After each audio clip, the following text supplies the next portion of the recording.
Big news in the world of the NFL last night as Mr. Scary Terry did not reset the market as I once predicted. Okay.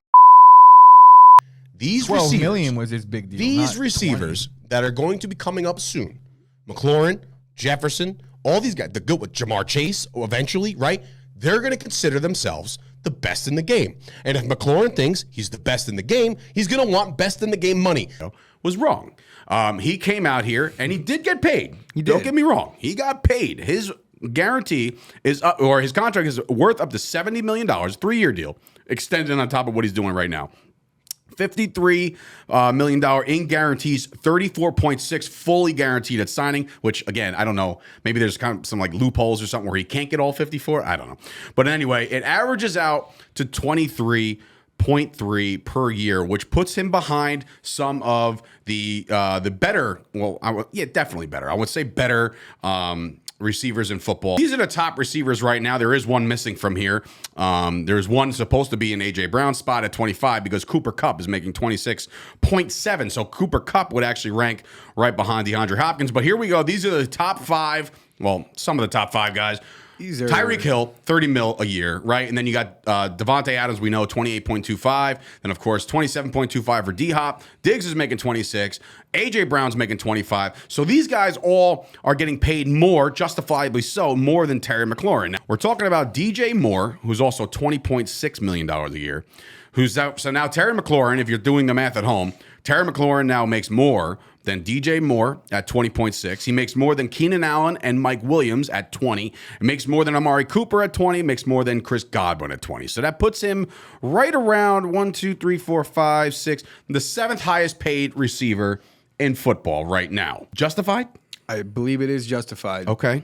Go on. Sound off, because I don't know about this. So, I mean, I'm going to draw a lot of comparisons to the Dak situation just to make you see the light in this regard. Whereas right now, I don't think that Scary Terry is a bona fide. I said it. Yes. I don't think he's a bona fide, taker. clear-cut top 10 receiver, but I think he's definitely on the fringe. And when you're due the contract, which he is, you get paid accordingly. So if DJ Moore was a free agent this year after the market was reset, I guarantee you DJ Moore will be seeing $24 million. Can I give you some numbers? Yeah. Based off of that. So we just saw DJ Moore just got paid. Last season, though. Fine. Yeah. But still, $20 million, right? So all of a sudden, Terry McLaurin gets his contract, okay? DJ Moore to Terry McLaurin. DJ Moore had 93 catches last year. Terry had 77. That's a big, significant difference. I don't care if McLaurin missed a whole lot of time. I don't even think he missed a lot of time. Maybe a game, if that. The yardage, 1157 to DJ Moore and to 1053. So just about 100 yards more there. The touchdowns were very similar, but that's just one, DJ Moore. So DJ Moore had more catches and more yards. But how much more yards? Not much. 1157 to 1053. So about 107. 93. So about 16 more catches. To me, they're basically the same exact receiver.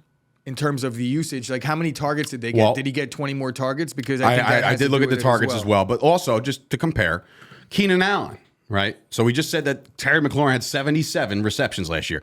Keenan Allen had 106.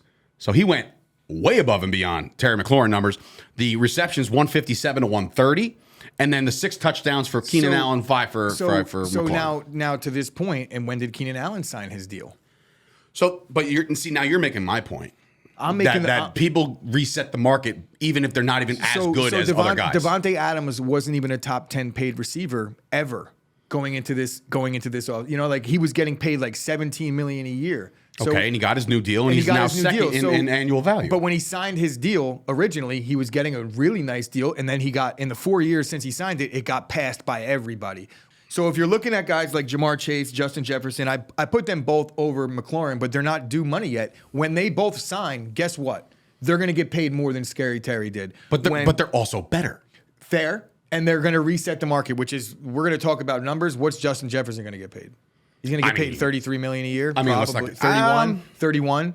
Definitely 31. He'll definitely go over 30, which is where Tyreek Hill sits. And then the year after that, is Jamar Chase going to then reset? He'll get 32. Probably, right? So that automatically in the next 2 years bumps Scary Terry down. Debo's about to get paid. He's going to get a little bit more money than Terry McLaurin did based on what Terry McLaurin got. I think that's a Where good. do you think Debo falls in all I this? think Debo falls in the right below money-wise.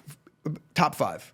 Like a little above AJ Brown. I think he's a So better AJ version. Brown's making $25 million. Yeah, If so Debo gets more than a that? little more than that. I think if I'm his agent, I'm not taking any less than AJ I mean, Brown. he's a He's three-way done player, more, or whatever the hell he's supposed done to more. be. He's had less injury history. He's just a better player to me. Then you got DK Metcalf is probably going to surpass Terry McLaurin as well. So He might be coming up first. So right there, yeah, DK and Debo, right there, it puts McLaurin outside the top 10 by the end of next season. Mm-hmm. You know, so that's disregarding any other receivers that might get an extension that doesn't make sense, like a Christian Kirk or someone like that.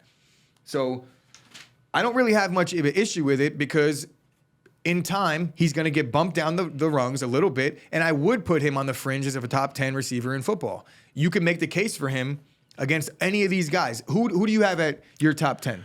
Okay, Now, where does he disregarding rank the with top others? 5. Go through 6 through 10 because there's some obvious ones at the top. Well, in my order, I just wrote it down. Adams 1, Cup 2. That's 1, 2, and I want to say like 1, 1A, right? That's right. Irrelevant. Just Fine. rattle them off. Hopkins, Jefferson at the 4. I got Diggs at 5.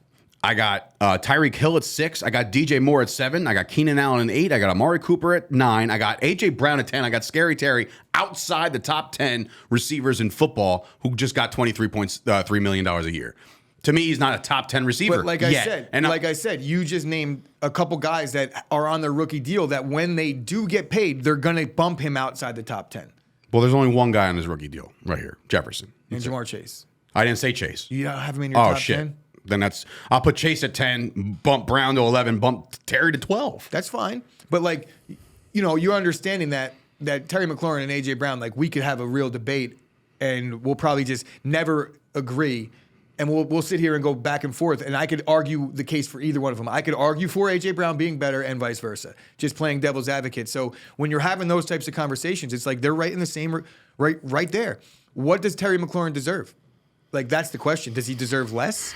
I don't think he deserves less. I want to say that Terry McLaurin, just based off this numbers and the numbers from last year and guys that are already better than him, Chris Godwin had 98 catches. Chris Godwin's on an ACL right now. But I'm saying he's got $20 million. But Chris Godwin's on an ACL right now. Like I'm just comparing numbers from last year. So I get it. But look, and Godwin's also in that like Tampa Bay contract where he's going to win. So, you know, I'm not giving the Washington Commanders a discount by any stretch. The Bucks and go play with Tom Brady and get a chance at a ring. Then you want to talk about maybe taking a couple mil off. I could agree with that. What do you think by default?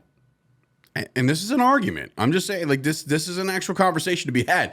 Do you think Carson Wentz improves this guy's value? No.